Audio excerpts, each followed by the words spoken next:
Sometimes our dreams show us moments where everything seems to land in our hands. A problem to solve, a responsibility we didn't ask for, a moment where we have to decide what belongs to us and what doesn't. But sometimes, the light in those moments isn't about fixing everything perfectly. Sometimes the light appears in how we choose to respond. Tonight's dreams explore a simple but powerful question. What is mine to carry? Welcome to the Dream Stream, a living dream journal where we explore the mysterious current of dreams as they move through our nights and into our waking lives. I'm Nicholas Sargent, dream journalist also known as DJ Dreamy. And each week we step into the stream together to listen for the images, the stories, and the small insights that dreams may be offering us. Tonight's episode is called What is Mine to Carry? Dreams about responsibility, boundaries, and the light we bring to the world. In the dream, I'm standing in front of a group of people trying to explain how a Thanksgiving dinner event is supposed to work. The dinner is happening alongside some kind of training or gathering that I've been organizing. And because the two things landed on the same day, I've somehow ended up explaining the logistics for the whole event. There are several houses along a street that are supposed to host smaller groups. 3 houses, maybe 5. I'm trying to explain the plan to everyone. But as soon as I start walking through the details, people begin raising problems. One woman says her house can only seat 3 people. I pause and ask her directly, "Are you saying you're not able to host?" And it becomes clear that she isn't. Inside, I can feel frustration building. Because instead of people offering solutions, it feels like every comment is another problem landing in my lap. I start to explain. Let me explain a little bit first, but the same woman interrupts. I start again. She interrupts again. For a moment, I feel the urge to pull rank and say, I need to speak first. But I stop myself. Instead, I respond carefully. Well, the people meeting at your house won't be able to have Thanksgiving dinner unless we find another house for them. The message is clear. If the house doesn't work, then someone else may need to help solve the problem. And standing there in the middle of the discussion, I realized something. I thought I was only planning the training part of the event, but somehow I've ended up carrying the logistics of the entire gathering. And part of me wishes the community would start offering solutions, not just complaints. Sometimes leadership doesn't look like control. Sometimes it looks like restraint. The next dream brings a similar challenge, this time with a group of kids and a moment of confrontation that tests a different kind of response. In the next dream, I'm looking through a published book of Cub Scout meeting plans, week by week, activity by activity, and I realize something uncomfortable.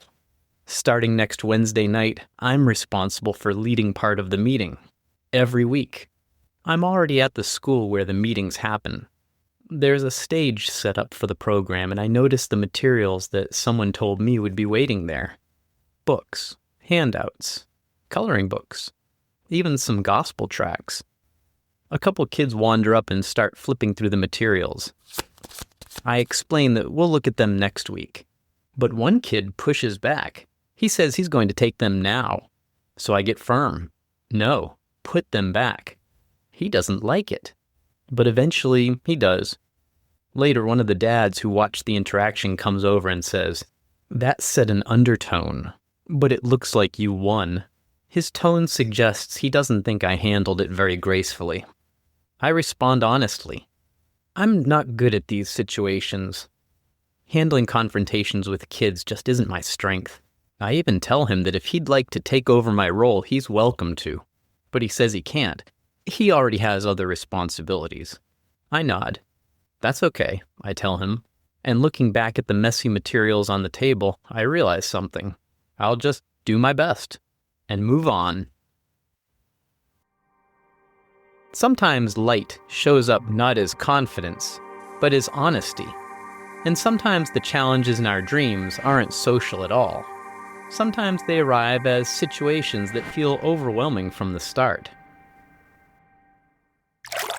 The next dream takes place in a kitchen where the water has risen far higher than expected. In the dream, I'm on kitchen duty. It's around 3 in the afternoon, and I walk into the kitchen to start washing dishes. But immediately I notice something strange. The water level. It's not just in the sink. The entire kitchen is flooded. I'm standing in murky water that comes all the way up to my thorax, almost chest high. The water is even a couple inches above the sink. Despite all of that, I start washing dishes. At one point, a woman peeks into the room to check how far along I am. I instinctively shift my body to block her view, trying to keep her from seeing how high the water actually is. Looking across the room, the kitchen now seems connected to my childhood bedroom. I can see the closet doors. The water stretches all the way to them, almost to the doorknob. I wonder how much water might be inside the closet. I think about opening the door, but then I decide not to. Opening it might let even more water spill out. Instead, I keep working, washing dishes, lowering the water level little by little, and eventually I settle on a simple plan. Just keep working, one dish at a time. Sometimes patience is the light we bring to difficult situations. The final dream in this cluster brings a different kind of test. When something goes wrong, who is responsible? In the dream, I'm at a ball field with a few adult friends. We're just messing around, tossing a ball, joking. At one point, I kick the ball out toward one of them. My friend throws it back, but he throws it back a little aggressively. The ball hits my vehicle. I walk over to inspect the damage. There's a dent in the window. He looks upset, but not so much about the window itself, more about the hassle of what comes next. Now someone has to deal with the problem. And I sense that maybe he doesn't want to. Maybe he can't afford to. Maybe he already has enough responsibilities raising his kids. So I stand there looking at the dent in the glass, and I wonder, do I insist that he pay for it? Or do I simply let it go? Not every dream from the week becomes a full story in the dream stream, but the current of dreaming is always moving. Here are a few other dreams that passed through the stream this week. Dreams of perspective. In another dream, I'm standing with my parents trying to choose a beach in Hawaii, but my phone refuses to zoom out far enough to see the whole island. And the moment reminds me that sometimes the real view isn't in the distance, but in the people already standing right in front of me.